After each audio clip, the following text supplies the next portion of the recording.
The smell of bacon grease and fresh coffee filled Mario's diner, as Natasha wiped down the sticky tables for what felt like the 100th time that morning. Her back ached from bending over, and her feet throbbed inside the cheap shoes she'd bought from the thrift store 3 months ago. The soles were wearing thin, but new shoes would have to wait. Every dollar she earned had a purpose, and comfort wasn't one of them. She glanced at the clock above the coffee machine. 2:30 in the afternoon. The lunch rush was finally slowing down, and she could catch her breath for a moment. The diner was nearly empty except for a few regulars nursing their coffee and reading newspapers. In the corner booth sat a man in an expensive-looking coat, quietly eating his sandwich while typing on his phone. He'd been there for over an hour, which was unusual. Most people grabbed their food and left quickly. Natasha had immigrated to Chicago 3 years ago with nothing but a worn suitcase and a heart full of dreams. Those dreams had quickly been replaced by reality. Working in America wasn't as easy as she'd imagined. Her thick accent made some customers impatient, and finding good work was harder than expected. But she was grateful for this job at Mario's. The owner, an elderly Italian man, had given her a chance when others wouldn't.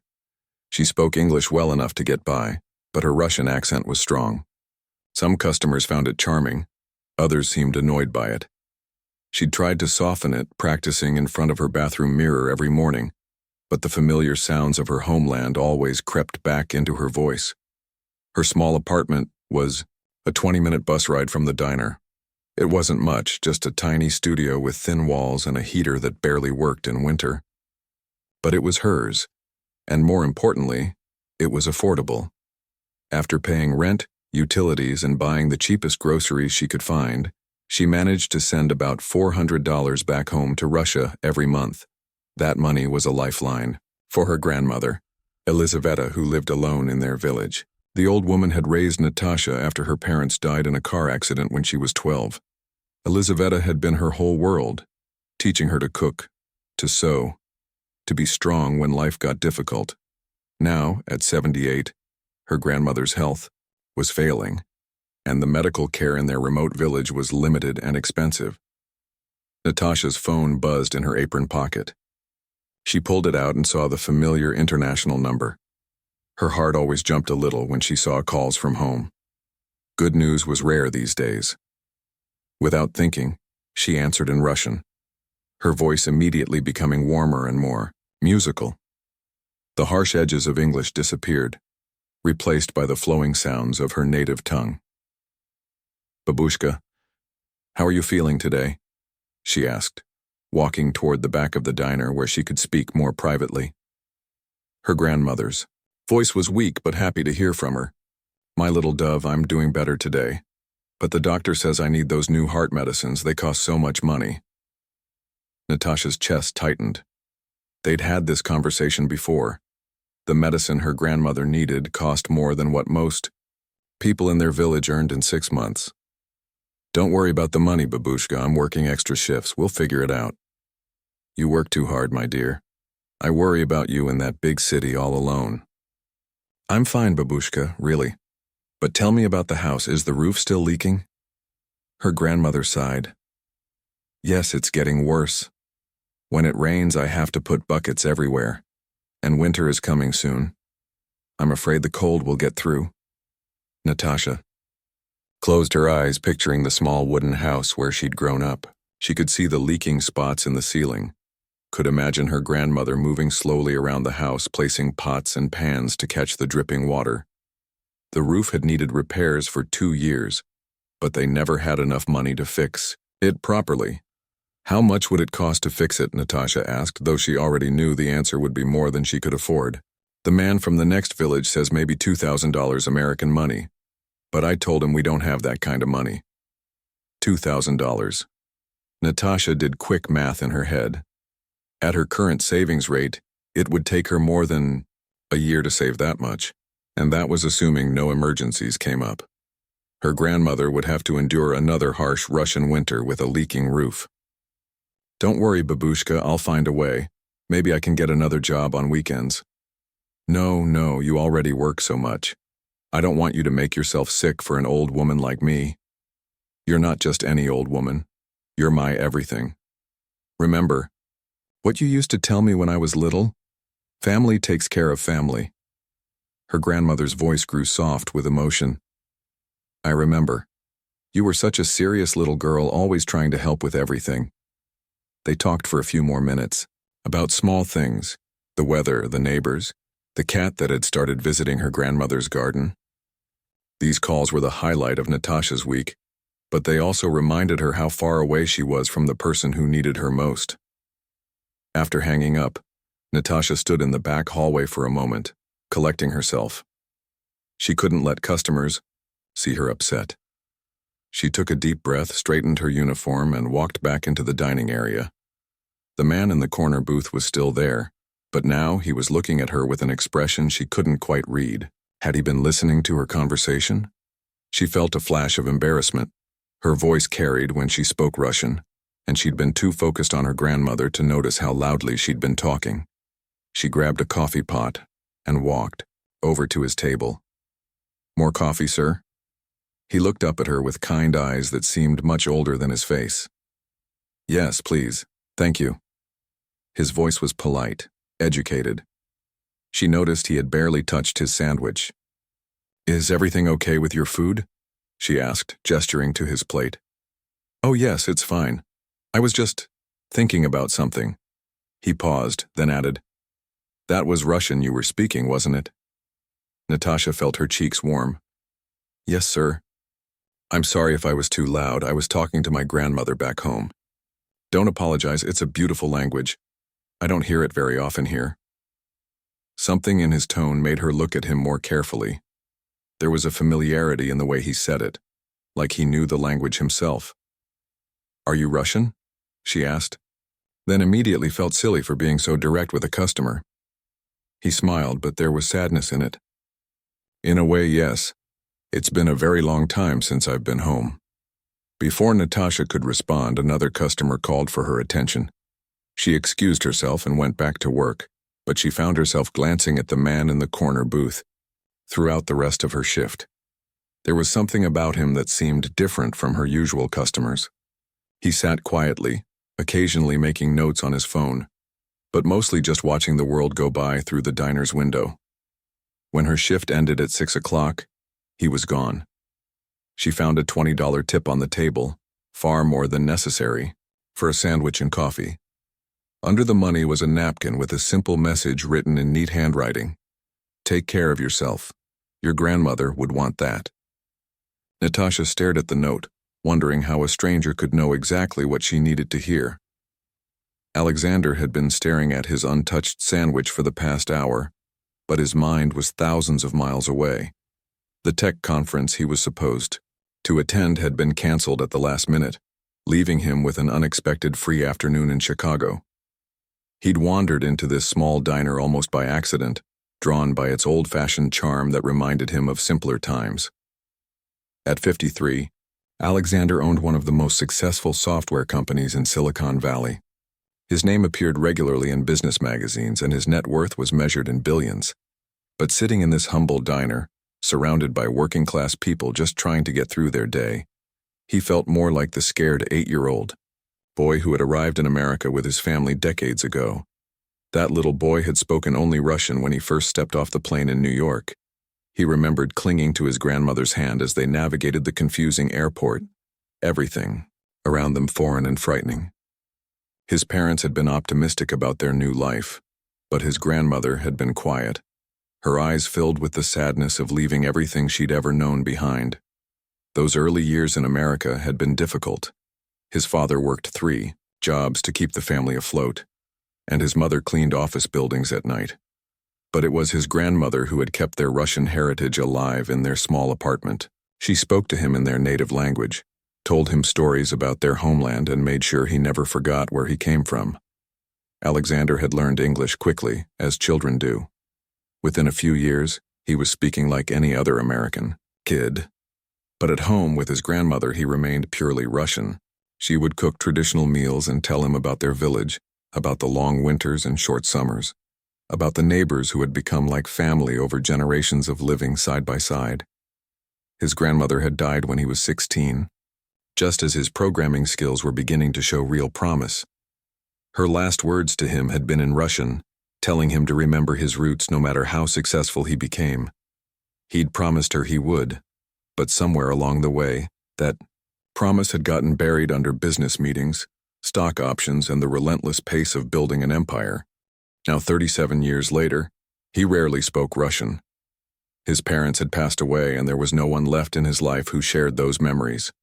He'd become completely American, and while he was grateful for every opportunity this country had given him, there was always a hollow feeling when he thought about home. That's why, when he heard the young waitress speaking Russian into her phone, every cell in his body had come to attention. The sound hit him like a physical force, awakening something that had been sleeping for years.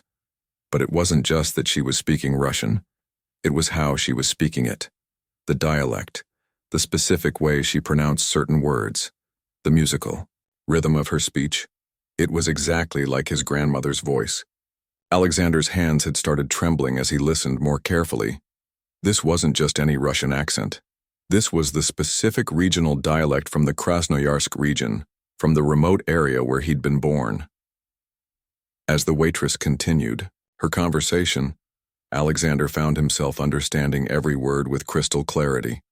She was talking about her grandmother's medical bills, about heart medicine that was too expensive, about a roof that needed repairs before winter came, but more than that, she mentioned specific details that made his heart race. She talked about Berezovka, the tiny village where his family had lived.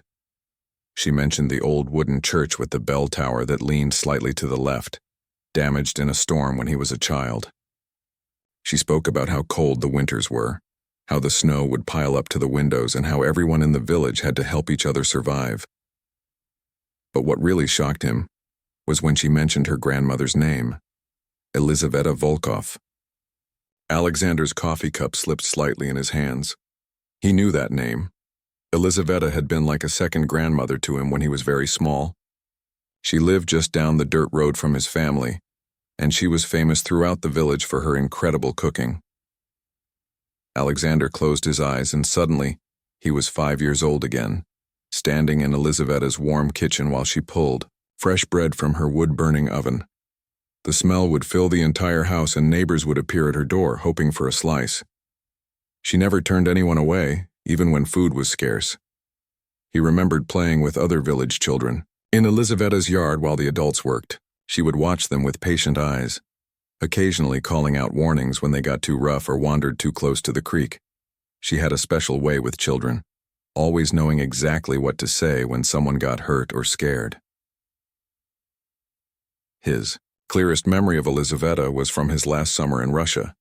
His younger brother Pavel had fallen through the ice on the creek behind their houses.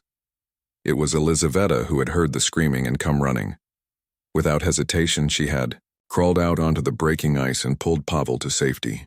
Alexander's parents always said that Elizaveta had saved Pavel's life that day. Now, listening to this young woman worry about the same Elizaveta's medical bills, Alexander felt a connection that went beyond coincidence. This was destiny, or fate, or whatever force in the universe brings people together when they need each other most.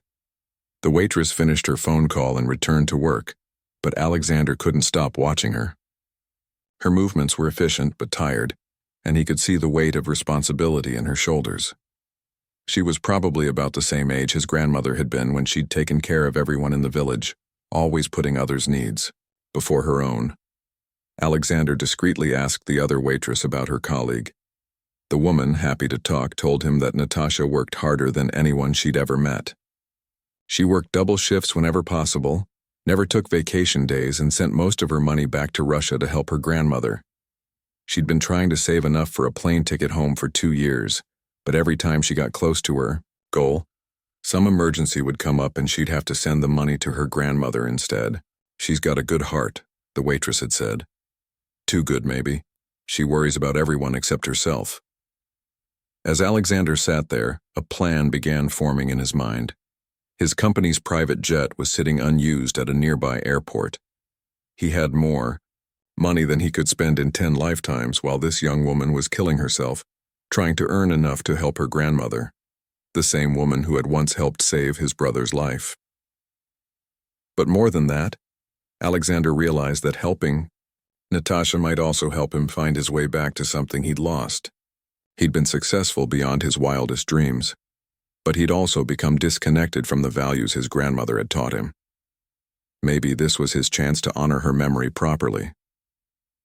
When Natasha came to refill his coffee, Alexander studied her face carefully. She had kind eyes, the same gentle expression he remembered in the older women from his village. These were people who knew how to endure hardship without losing their humanity, who understood that taking care of family was the most important thing in life. He wanted to say something to her right then, but he knew it would sound crazy. Stranger claiming to know her grandmother, offering help that seemed too good to be true. She would think he was running some kind of scam. As he left the diner that afternoon, Alexander's mind was already working on how to approach this delicate situation. He needed to find a way to convince her that his offer was genuine, that he really was connected to her grandmother and her village. But first, he had some research to do and some phone calls to make. If he was going to do this, he was going to do it right.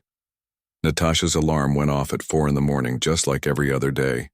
She rolled out of her narrow bed, her body aching from yesterday's double shift. The apartment was freezing. She kept the heat low to save money, and she could see her breath as she stumbled toward the tiny kitchen to make coffee. Her phone sat on the counter where she'd left it the night before. She'd been staring at that strange note from the customer for hours before finally falling asleep. Take care of yourself, your grandmother would want that. How could a complete stranger know exactly what her grandmother always told her? She was just about to head out for her early shift when the phone rang. The screen showed an unknown number, but the country code was American. Natasha hesitated. She rarely got calls from numbers she didn't recognize, and never this early in the morning. Hello? She answered in English, her voice still thick with sleep. Good morning, is this Natasha? The voice was male, polite, speaking in perfect Russian. Natasha's hand tightened on the phone. Russian speakers were rare in Chicago, and this man's accent was educated, sophisticated. But something about his voice seemed familiar. Yes, this is Natasha. Who is this? My name is Alexander Petrov. I believe I saw you yesterday at Mario's diner. I was sitting in the corner booth. Natasha's heart started beating faster. The man who had left the mysterious note was calling her. How did he even get her number? I'm sorry, but how did you get my phone number? And why are you calling me? Alexander's voice remained calm and gentle. I got your number from the diner's manager. I told him I wanted to help you, and he gave me your contact information. I hope that's okay. Help me? I don't understand. I don't even know you. I know this sounds strange, but please don't hang up. I overheard your conversation yesterday with your grandmother, and I need to tell you something important. Natasha felt a chill that had nothing to do with the cold apartment. This was starting to sound like a scam. She'd heard about people who targeted immigrants, promising them help, and then stealing their money. Look, I appreciate whatever you're trying to do, but I'm not interested in any offers or deals or whatever this is. Natasha, wait. Your grandmother's name is Elizaveta Volkov, and she lives in Berezovka. Am I right? Natasha froze. Anyone could have overheard those details from her phone conversation yesterday, but something in the way he said her grandmother's name made her pause. How do you know that? Because I know Berezovka. I was born there. I lived just down the road from your grandmother when I was a small child. That's impossible, you sound American. I am American now, but I wasn't always. My family left Berezovka when I was 8 years old. But I remember everything about that place. I remember the old wooden church with the bell tower that leans to the left. I remember how the creek freezes over every winter, and how all the children would slide across it on their shoes. Natasha's breath caught. Those were specific details that someone couldn't just guess. Alexander continued, his voice growing warmer with memory. I remember the way the aurora borealis would dance across the sky on the coldest nights, green and blue lights that made the whole village look magical. And I remember your grandmother's kitchen, always warm and always smelling like fresh bread. You knew my grandmother?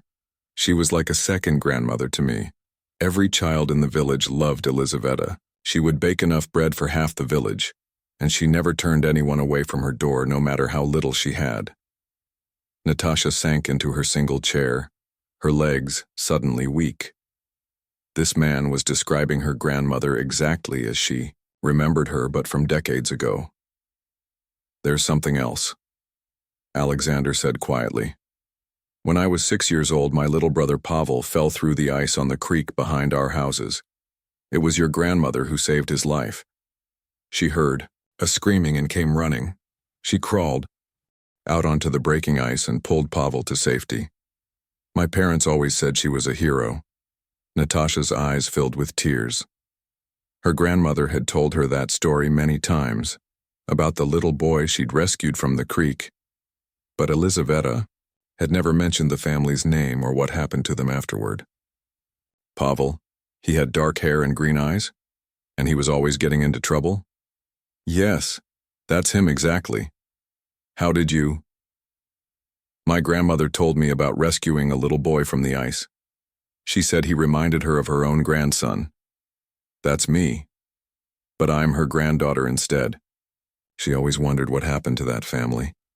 For a moment, both of them were silent, absorbing the incredible coincidence of this connection. "I can't believe this," Natasha whispered. "After all these years." "I know it's hard to believe. When I heard you speaking yesterday, talking about Berezovka and mentioning Elizaveta's name, I felt like I was 8 years old again, sitting in her kitchen." Natasha wiped her eyes, but she was still cautious. "Okay, so you knew my grandmother when you were little. But what do you want from me? Why are you calling?" "I don't want anything from you, Natasha. I want to give you something. I heard your conversation about your grandmother's medical bills and the roof that needs fixing. I want to help." "Help? How?" "I want to send you to Russia to see your grandmother. I have a private jet, and I can arrange for you to fly there as soon as you're ready." Natasha nearly dropped the phone. "A private jet? Are you serious?" "Completely serious. I've done very well for myself in America. I own a technology company, and I have more money than I know what to do with. But yesterday, listening to you worry about your grandmother, the same woman who once saved my brother's life, I realized that this is what I should be doing with my money. This has to be a joke. People don't just offer to send strangers across the world on private jets. I understand why you'd think that. If someone had called me with this story, I'd probably hang up too, but I'm completely serious. And I don't just want to send you to see your grandmother. I want to pay for her medical treatment and fix her roof and anything else she needs." Natasha stood up and began pacing around her tiny apartment. This was too much to process. Part of her wanted to believe it was real, but it sounded like something out of a movie. "Why would you do this for a stranger?" Alexander was quiet for a moment before answering. "Because your grandmother taught me something important when I was little, even though I didn't understand it at the time. She showed me that taking care of each other is the most important thing we can do. She didn't hesitate to risk her life to save Pavel, even though we weren't her family." He paused, and Natasha could hear the emotion in his voice. "I've spent my whole adult life building a company and making money, but I'd forgotten the lesson your grandmother taught me. Yesterday, when I heard you sacrificing everything to take care of her, I remembered what really matters. I want to honor her by helping you the way she helped my family." Natasha was crying now, not from sadness but from hope she'd almost given up on. "I don't know what to say. Say you'll let me help. Say you'll get on that plane and go see your grandmother. She needs you. And from what I could tell yesterday, you need her too." Natasha looked around her cold, empty apartment, then thought about her grandmother alone in that village, worrying about money and medical bills and a leaking roof. "If this is real, when could I go?" "Tomorrow if you want. I just need a few hours to arrange everything." "Tomorrow?" Natasha's voice came out as a whisper. "Tomorrow. And Natasha, your grandmother is going to be so proud of the woman you've become." Natasha didn't sleep at all that night. She sat on her bed with her laptop, searching every possible detail about Alexander Petrov. What she found made her head spin. He wasn't just successful. He was one of the most famous tech entrepreneurs in America. His company had revolutionized how people shared information online, and his personal story of immigration from Russia to Silicon Valley billionaire had been featured in countless magazines. But the most shocking discovery came when she found an old interview from 10 years ago. In it, Alexander mentioned growing up in a small Russian village and talked about an elderly woman who had saved his brother's life.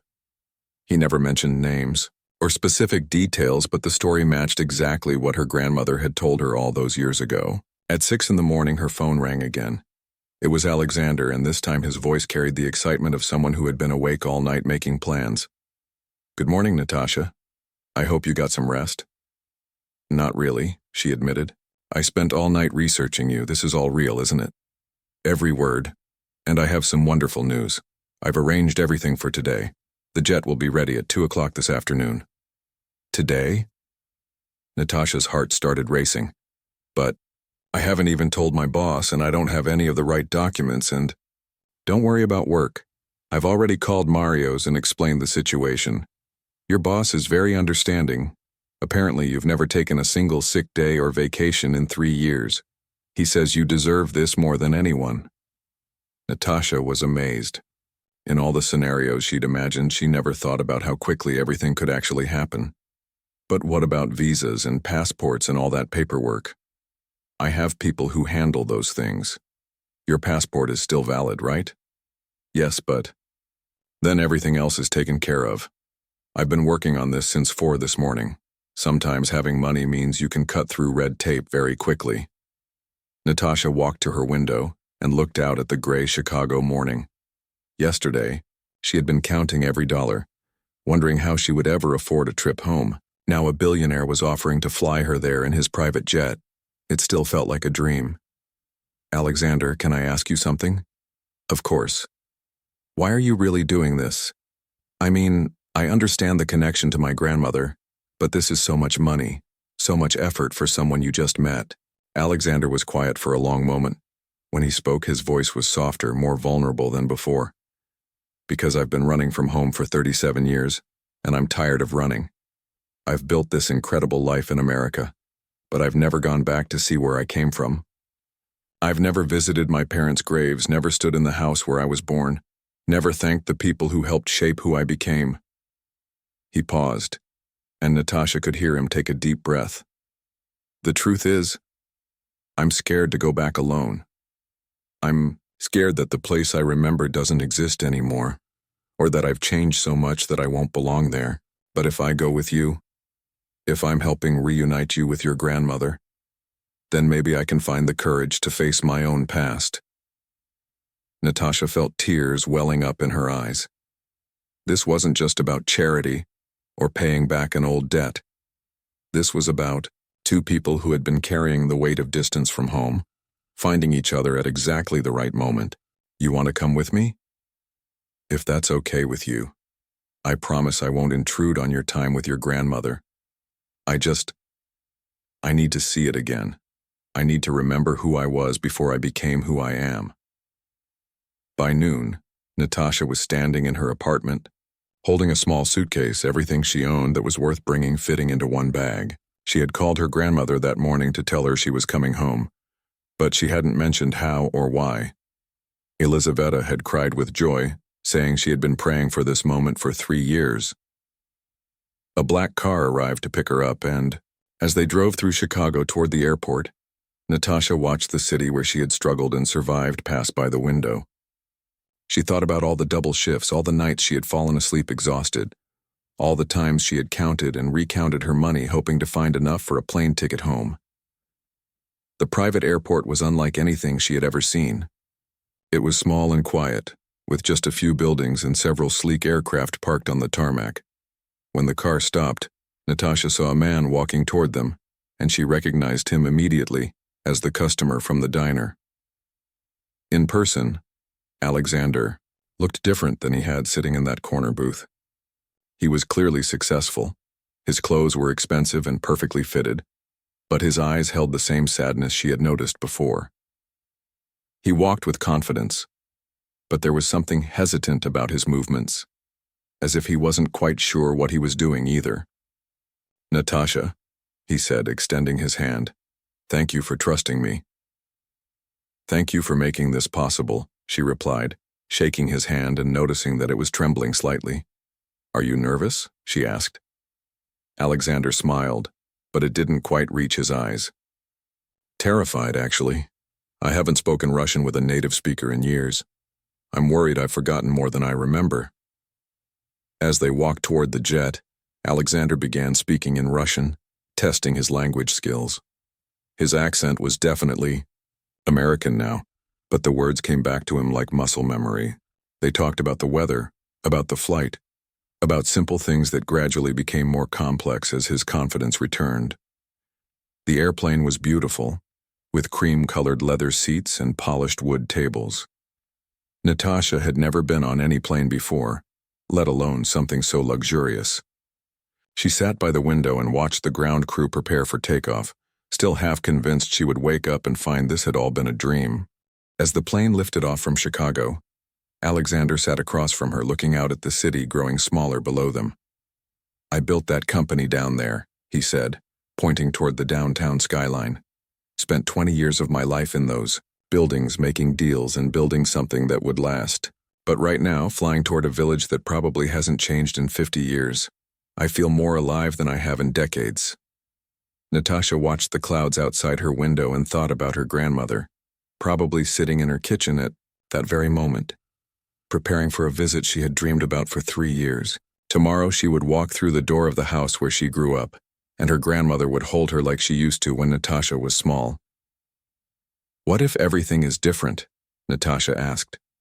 What if the village isn't how we remember it?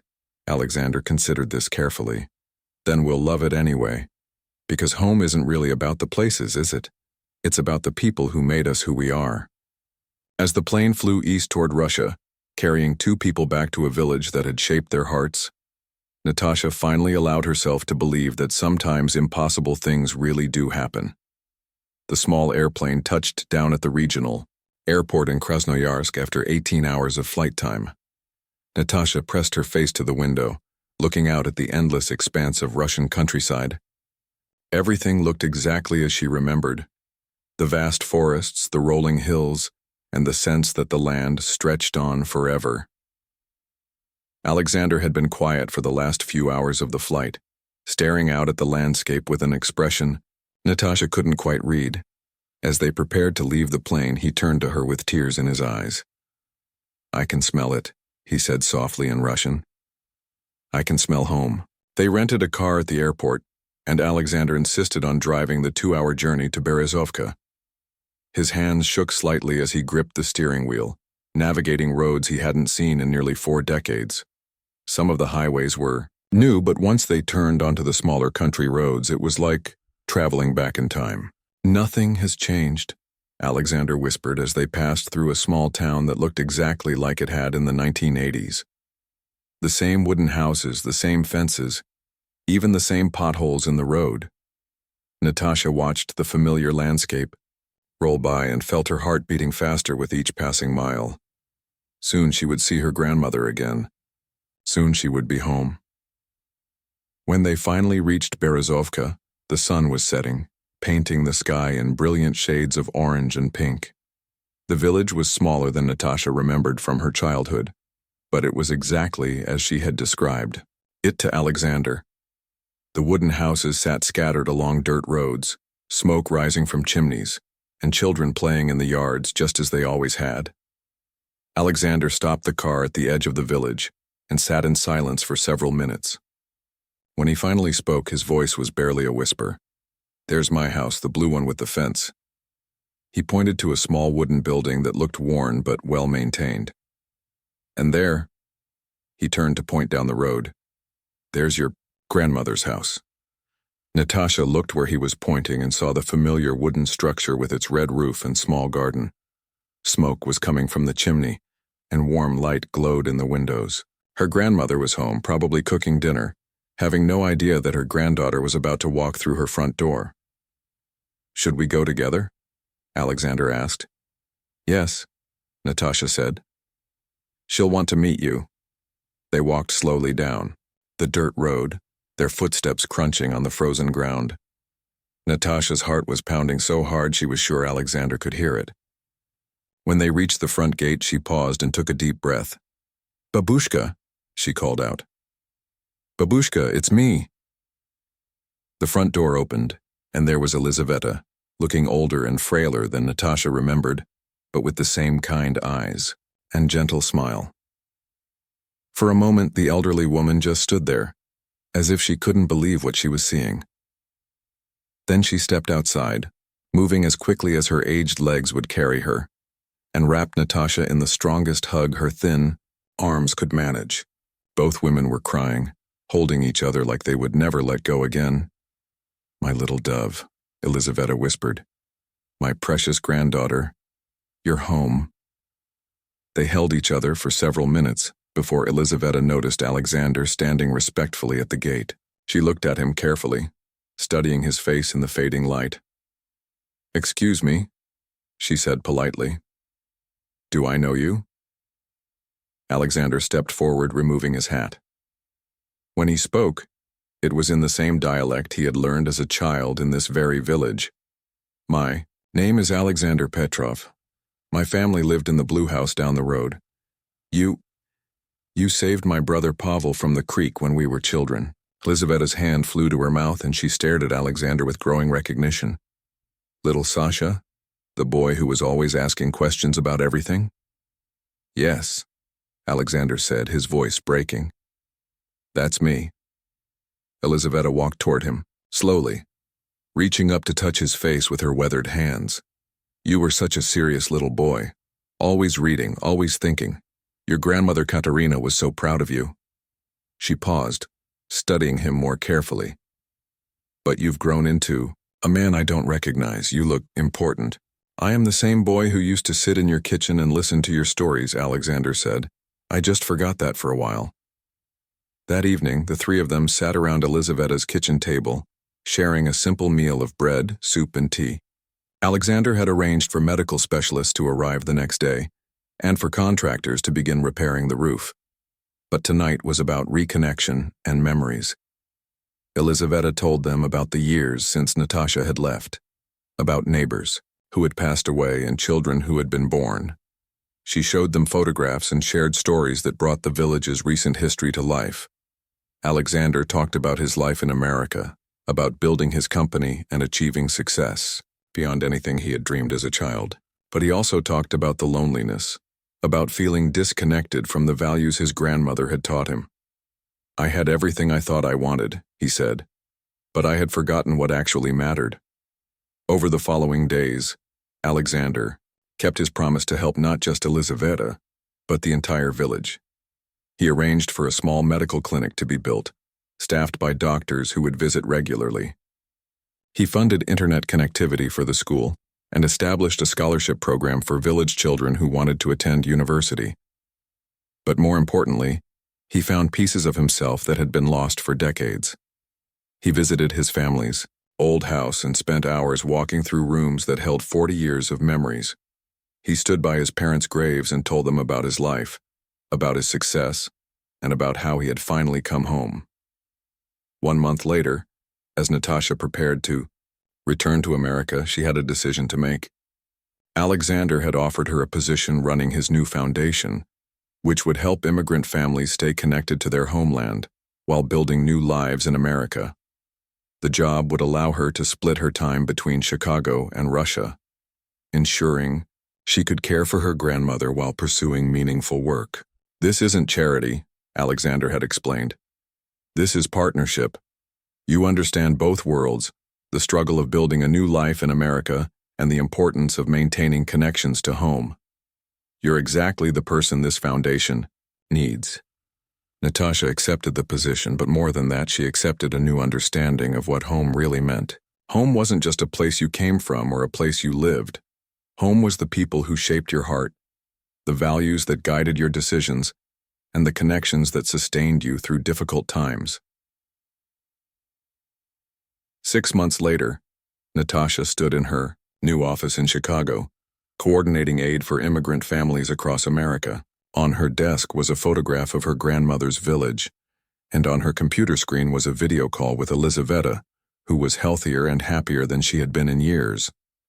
Alexander had found what he was looking for too.